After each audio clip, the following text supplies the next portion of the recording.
Vamos lá então, gente, por aqui. Olha aí, amor. Chegou a hora da conferência, amor. Conhecer a vinícola lá embaixo, onde tudo é produzido. Tá ansiosa para conhecer, amor? Normal. Não muito, porque a Neneca não é muito de beber, né, amor? Só não. Beber café e água só. Café e água é as tuas bebidas preferidas, né? Mas pela experiência, né, Bom, amor? sejam bem-vindos à Vinícola da Alturi. Meu nome é Camila, eu sou enóloga e eu vou contar um pouquinho da história da Alturi para vocês e também um pouco da história aqui da Serra Catarinense, da viticultura aqui na Serra Catarinense. Bom, então a produção aqui na Serra é muito recente, né? Em torno de uns 20 anos. Então a EPAGRE, que é um órgão de pesquisas, né, de extensão rural também aqui da região, iniciou essas pesquisas há 20 anos atrás, então mais ou menos em 99, anos 2000, começou as pesquisas, e aí eram bem promissoras, e aí eles começaram a divulgar, e os empresários e amantes do mundo do vinho começaram a ficar a par dessas pesquisas e a investir aqui na região. Então as vinícolas mais antigas aqui da Serra Catarinense são dessa época, dos anos 2000, 2001, então Vila Francione, Pericó, Quinta da Neve, são as vinícolas mais antigas. Depois vem as mais intermediárias, então a da Alturi está nesse meio, né? O seu Roberto, que é o proprietário, ele é boliviano, então ele veio para o Brasil quando era jovem para fazer faculdade e aí acabou se apaixonando pelo país e desde então ele está aqui há 12 anos, né? Ele comprou aqui a propriedade, que já haviam vinhedos, chamava-se aqui Vinícola Terras Altas, então já tinham 4 hectares de vinhedos em produção. Mas não tinha nada de estrutura de vinificação, de produção, né? Então tudo isso aqui foi construído por ele, inclusive a vinícola em si. Então o pessoal que tinha os vinhedos aqui, colhiam as uvas e levavam para outra vinícola para poder vinificar, porque não tinha estrutura, né? Então ele comprou esses vinhedos já em desenvolvimento e começou o projeto dele. Então ele ampliou primeiro os vinhedos, né? Hoje de 4 hectares nós temos 18 hectares, então já temos uma safra bem expressiva, né? E aí construímos a vinícola, então ele começou a construir ali a parte que a gente chama de cantina, que é onde acontece a produção de fato do vinho. E aí essa parte aqui mais turística é mais recente, em torno de uns 5 anos. E aí fazemos então a recepção, um restaurante, piqueniques, né? Então é mais recente. Nós temos aqui na vinícola 3 variedades brancas, que é a Sauvignon Blanc, Chardonnay e Viognier. As 3 são de origens francesas. E temos aí as tintas, então Cabernet Sauvignon, Cabernet Franc, Merlot, Malbec, Tannat. Temos ainda Pinot Noir, que é uma uva tinta bem delicada, que são todas francesas, essas que eu citei. E aí as italianas da casa são Montepulciano e Sangiovese. Então o que aconteceu? Quando essas pesquisas começaram aqui na região, começaram a plantar as variedades mais cosmopolitas, né? Então, ou seja, variedades que são cultivadas no mundo todo e que dão certo no mundo todo. Então Cabernet Sauvignon, Merlot, Chardonnay, são variedades que são cultivadas no mundo todo. Mas com o passar dos anos, foram sendo testadas novas variedades, né? Então o pessoal começou a arriscar mais, a buscar novas variedades, né? Então Montepulciano e Sangiovese são uma delas, que são variedades italianas e que começaram a ser plantadas recentemente aqui na Serra. Assim como outras variedades também, inclusive italianas, como Vermentino, Grechetto, Malvasia, são variedades até que nós conhecemos muito poucos, né? Bebedores de vinho acabam conhecendo pouco, porque os vinhos italianos ainda não são muito consumidos no Brasil e não tem um histórico real, né, de cultivo de variedades italianas no Brasil. Temos que lembrar que a região produtora mais histórica é Rio Grande do Sul e eles também têm esse hábito, né, por questões particulares, de cultivar as variedades francesas. Então a Serra tem se destacado aqui nesse período agora, nesse segundo momento, em cultivar as variedades italianas. E tem surgido outras também agora, inclusive variedades portuguesas, espanholas, então Alvarinho, Touriga Nacional, Tempranillo, são variedades que estão sendo cultivadas aqui na região. Vamos ir começando a nossa safra em fevereiro, enquanto eles estão terminando, né? Isso se dá porque nós estamos aqui em uma região de altitude. Nós estamos na Daltúria aqui a 1.300 metros acima do nível do mar, então isso é bem alto, né? O ponto mais alto de São Joaquim é a estação experimental, a EPAGRE, que está a 1.510. Então, o que acontece, né? O que essa altitude influencia na viticultura? Isso faz com que o ciclo da videira seja mais tardio, ou seja, tem uma brotação mais tardia e, consequentemente, uma maturação mais tardia. Então, ela é jogada para frente, né? Isso acontece porque os nossos dias são mais quentes e as noites mais frias. Então, nós temos aqui o que chamamos de amplitude térmica, principalmente no período da maturação, no período da safra, que é fevereiro a abril. Então, isso faz com que a nossa uva no campo demore mais a maturar, uma maturação mais longa. Isso também faz com que os nossos vinhos tenham mais tipicidade, porque a uva demora mais a maturar, então a acidez degrada mais devagar, ela se mantém viva, né, se mantém presente na uva, e isso acaba, consequentemente, sendo trazido para o vinho também. Então, como a uva também demora mais a maturar, ela tem mais tempo de maturar mais aromas, de fazer mais aromas, tanto em campo, né, principalmente em campo, essa condição se dá. E aí, então, acaba que os vinhos da Serra Catarinense são mais complexos, mais longevos, né? São vinhos de guarda, justamente por essa acidez mais alta, né? São vinhos mais vivos em boca, com mais personalidade. Então, assim, são regiões diferentes. Obviamente, eu sou extremamente bairrista, então vou falar muito bem da Serra Catarinense. Bom, então, dada a largada da safra em fevereiro, essa porta ela é aberta. E aí nós montamos o setor do recebimento. Então, aquela esteira que vocês estão vendo aqui, ela é montada nesse local. E na ponta dela, quando termina de subir, nós colocamos a desengaçadeira, que não está visível aqui agora porque está desmontada. Colocamos ali, então o pessoal traz as caixas do campo, as uvas em caixas, né? Caixas baixinhas, não são muito fundas para que a uva não amasse, né? E chegue aqui intacta. E eles vão jogando as uvas dentro desse primeiro momento ali, né? Desse local largo ali. E ali é uma esteira, então elas vão subindo nessa esteira e é o momento onde o pessoal consegue visualizar qual que é o padrão desses cachos que estão vindo, né? Se não estão bicados por passarinho, se estão no padrão, se não tem alguns mais verdes ou alguns mais passados. Então é o momento que eles conseguem descartar e padronizar o que vai para a vinificação.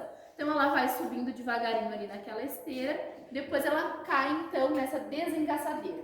A desengaçadeira é um rolo sem fim e o objetivo dela é separar a baga da uva, a bolinha, né, a baga da uva, da estrutura que ela fica presa, que se chama engaço ou então rax.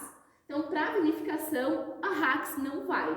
Ela é muito herbácea, muito verde, tem um tanino muito adstringente, então para a vinificação vão só as bagas, né, as bolinhas da uva. E aí cai nessa desengaçadeira, tem uma mangueira no final dela, e aí ela é empurrada então para dentro dos tanques, no caso dos tintos. Então o vinho tinto, para fazer um vinho tinto, nós precisamos da baga inteira, com polpa, casca, semente, tudo que tem ali na baga da uva, né?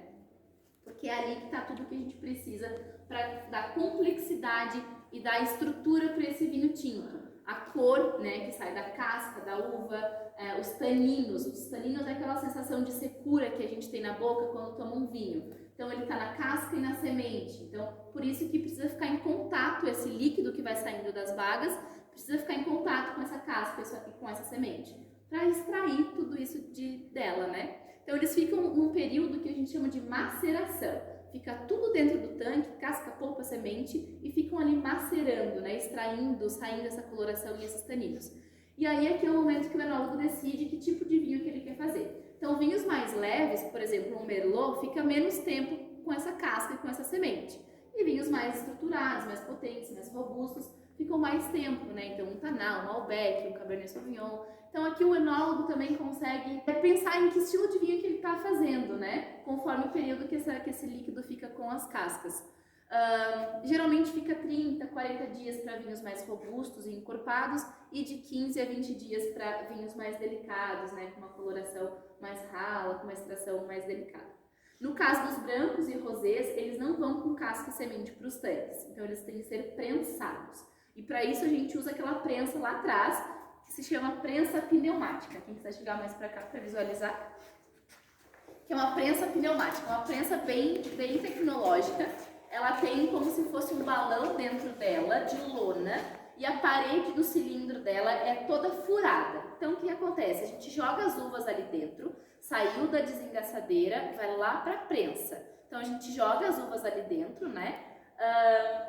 E aí damos pressão nesse balão. Então, esse balão ele acaba inflando e esmaga a uva contra a parede do cilindro, né? Ali da prensa, que é furada. Então, aí sai só o líquido para fora e a casca fica presa dentro dela. Então, assim a gente consegue separar casca e líquido. E aí bombeia, então, ali pelas mangueiras, bombeia para os tanques, no caso de brancos e rosés, vai só o líquido para fermentação, sem casca, sem semente, nem polpa.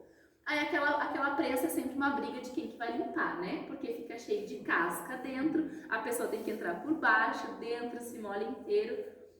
É o glamour do vinho que não é tão glamourizado assim bem no fim, né? O glamour tá só na taça, porque a fabricação em si ela é bem pesada, é bem exaustiva, é muita água, é muita sujeira, então assim é bem pesado, sabe? Depois então os vinhos foram para os tanques, né? Aí, por enquanto, tudo isso é só mosto. Mosto é o líquido que sai das uvas, né? Não tem nada de vinho ainda. O vinho só é vinho depois que ele é fermentado. E para isso nós usamos uma levedura para que ela faça esse trabalhinho por nós. Então, é uma levedura chamada Saccharomyces cerevisiae. Então, é uma levedura que inclusive é usada para cerveja, para todas as bebidas fermentadas. O que acontece? A gente joga ela dentro dos tanques. E ela chega ali e ela fala, meu Deus, onde que eu tô? Preciso sobreviver aqui dentro. Então, ela busca ali naquele meio alguma coisa para se alimentar, para tentar sobreviver. E esse substrato, esse alimento dela é o açúcar, né? Então, esse açúcar natural que vem da própria uva, né? A uva é doce, tem açúcar dentro. Então, ela consome esse açúcar e aí desse consumo dela, algumas coisas são geradas. A principal, óbvio, é álcool, né? Porque estamos transformando mosto em vinho, né? Então, o principal resultado desse consumo do açúcar é o álcool.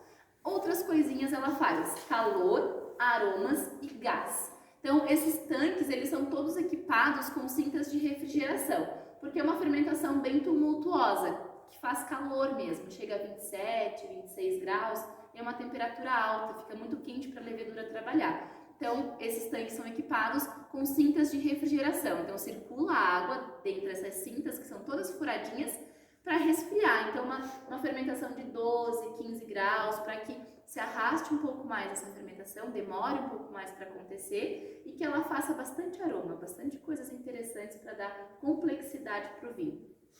Outra coisa que ela faz, que eu comentei, é gás carbônico. Então, desse processo acaba saindo gás. Nesse caso, estamos fazendo vinho, né? Então, o topo dos tanques, eles têm que estar abertos ou entreabertos para que esse gás seja expelido e não dê pressão nos tanques, porque dá bastante pressão, gente. Então, tem que ficar abertinho ali para não acontecer nenhum acidente, né? Às vezes, o enólogo esquece o tanque lá em cima meio fechado, quando vai abrir, sai até um pouco de casca de uva para cima, assim, né? Então, tem que ter bastante cuidado.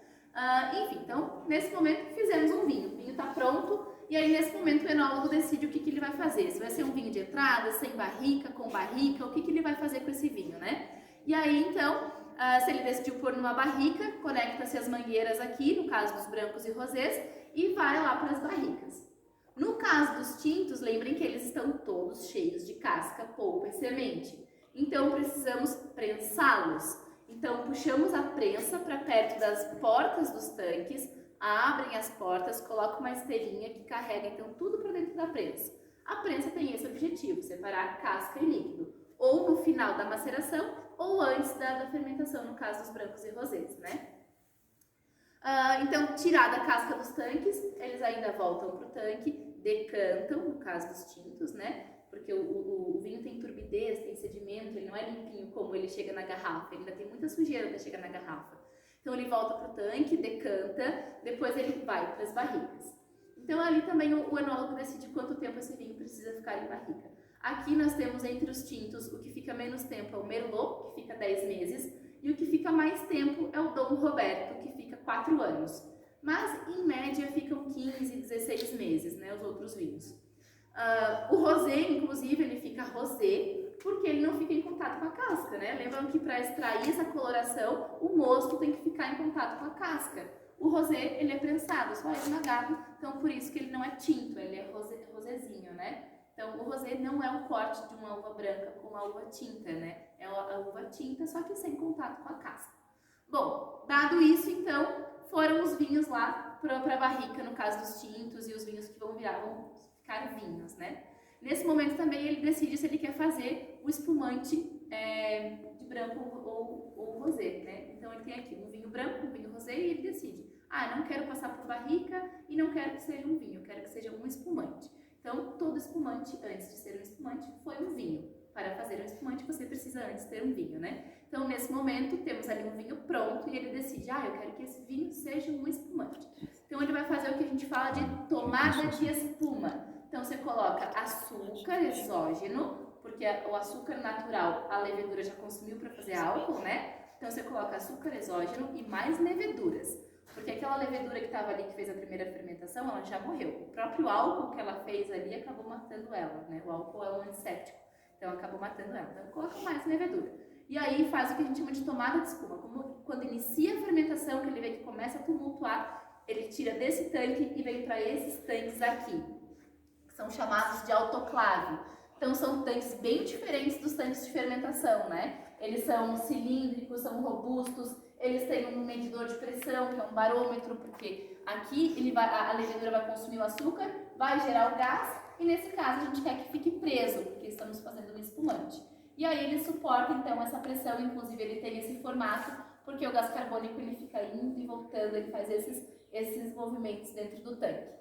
Colocou mais leveduras, quando iniciou a fermentação de novo, ao invés de trazer para um tanque de inox, você engarrafa todos eles, coloca tudo em garrafa e tampa com uma tampinha igual de cerveja, e coloca em cavaletes e deixa ali aquele espumante inclinadinho para baixo, com a ponta para baixo, para que essa levedura vá aos poucos indo toda para a ponta da garrafa, e aí você fica ali rodando as garrafas para que essa levedura que está grudada na garrafa fique desgrudando. Então é um processo bem artesanal. Depois você tem que congelar o bico da garrafa, tirar essas leveduras de dentro, completar o volume das garrafas. Então é um espumante mais manual, né, mais artesanal, e consequentemente geralmente vai ter o valor mais agregado. São espumantes mais caros, né, e mais demorados para fazer. Então você vai ter que agregar valor nesse produto, né. Então esse é o método tradicional, o método champenoise, que são espumantes elaborados em garrafa, e os charmats em tanque. Eles também têm aromas e características diferentes. Então o charmat é bem fresco, bem leve, bem delicado,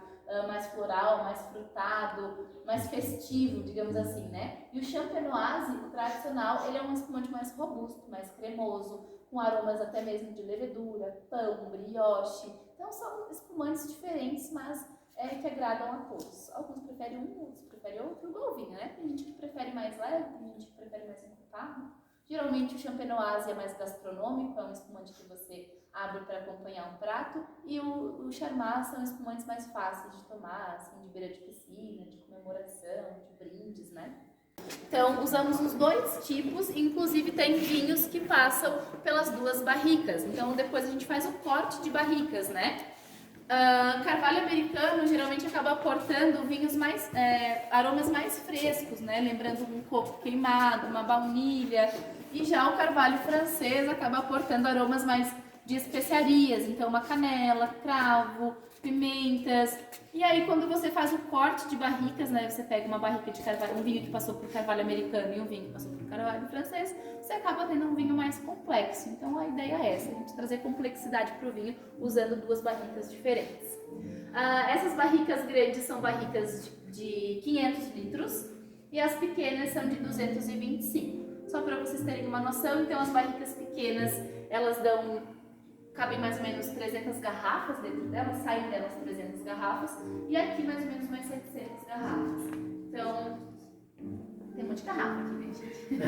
Pra garrafar. Bom, como que acontece? Como é que coloca um vinho dentro da barrica e como que tira, né? Vocês viram que tem mangueiras, então nós utilizamos a gravidade e bomba, né? Quando a gente quer colocar o vinho dentro da barrica, utilizamos a gravidade. Nossos tanques são altos, então a gente engata uma mangueira neles e vem trazendo aqui, a mangueira cabe aqui dentro, né? Então tu traz o vinho para a barrica. E aí fica alguém lá cuidando, gritando. Já ficam sempre aqui. Sempre aqui, elas não são só pra lavar que a gente tira. E aí pra tirar, aí precisa de bomba, né? Então tem uma bomba que você dá o start nela ali e ela puxa o vinho de fora, ela suga o vinho de dentro, né? E aí o vinho, depois que passa aqui dentro, ele volta pro tanque, então não é engarrafado direto das barricas, ele volta pro tanque, decanta de novo, né? Porque lembrando que o vinho tem turbidez, e ele demora a ir baixando essa turbidez, volta pro tanque, fica lá um tempo, a gente filtra, limpa, decanta, e aí sim, por mangueiras de novo, a gente traz aqui pra sala de invase, que é aqui nesse momento. Aqui é o paraíso, né? Aqui é o paraíso, aqui eu poderia fazer Olha, ela botou um aquecedor, porque é frio, né? Bom, então aqui é a nossa adega. Depois que o vinho é engarrafado, ele vem pra cá. O vinho ele precisa de descanso em garrafa. Por que isso, né?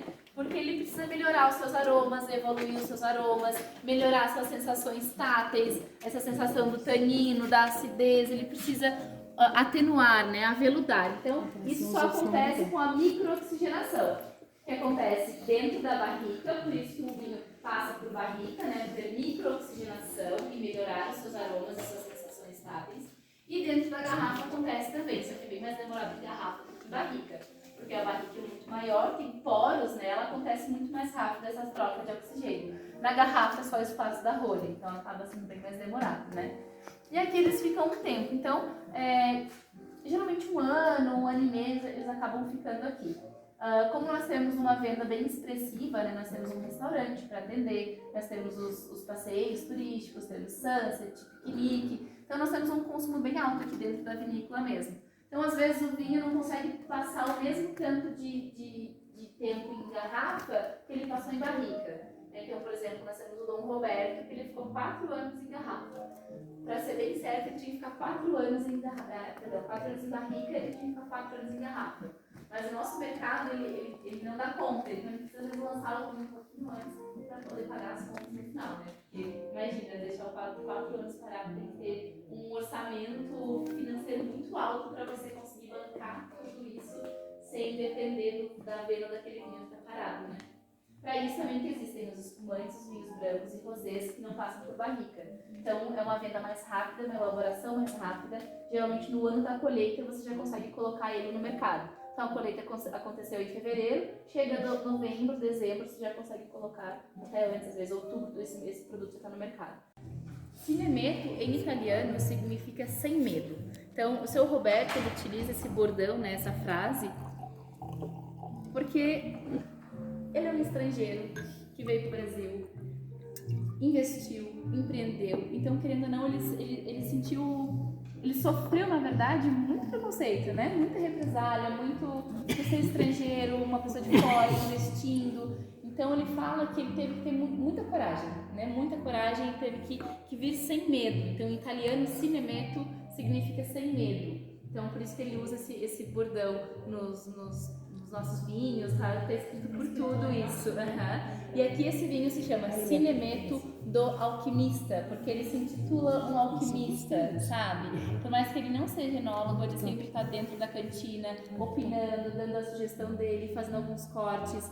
E esse corte foi um corte elaborado por ele. Então estava ele dentro da cantina, ele foi pegando algumas amostras de vinho, pegando um pouquinho desse, pegando um pouquinho do outro, e aí ele fez um corte, ele falou, é isso aqui que eu quero. E aí, então por isso que se chama Cinemeto do Alquimista.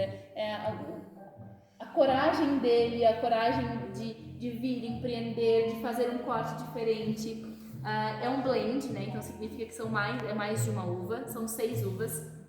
A que predomina é a Cabernet Franc, e a Safra 2020. E aqui já é um vinho bem mais macio, mais redondo, aromas mais complexos, né? Ele foge só desse aroma do defumado, do tostado, você já consegue ver que é um vinho mais interessante, mais complexo mesmo, né? Traz aromas mais compotados, de ervas, mais frutado, principalmente mais frutado.